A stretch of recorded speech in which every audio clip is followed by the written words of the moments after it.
مجھے خدا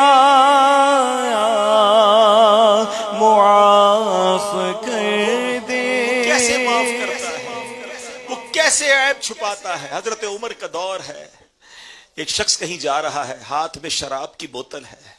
حضرت عمر کا جلال ہے، آپ کی ہیبت ہے، آپ کی عدالت ہے. آپ نے اسے روکا، کہا بتاؤ کیا ہے ہاتھ میں. اس کے ہاتھ میں شراب کی بوتل تھی.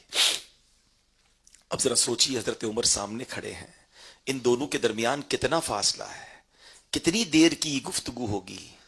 اس شخص نے پتہ ہی کیا کیا، کوئی لمبی چوڑی بات نہیں کی، بس دل ہی دل میں اپنے رب سے باتیں کرنا شروع کر دی. کہتا مولا آج معاف کر دے، عمر کے سامنے ذلیل ہونے سے بچا لے. میں توبہ کرتا ہوں، اب شراب نہیں پیوں گا، میں اب تجھے ناراض نہیں کروں گا، آج بچا لے مولا. بس اس نے دل سے اتنا ہی کہا ہے. اور حضرت عمر سے کہتا ہے حضور اس میں سرکہ ہے. حضرت عمر کہتے لاؤ یہ بوتل دکھاؤ، مجھے بتائیے کتنی دیر ملی ہوگی. اب اس نے کیا کیا، ڈرتے ڈرتے وہ بوتل نکالی اور حضرت عمر کو دیتا ہے.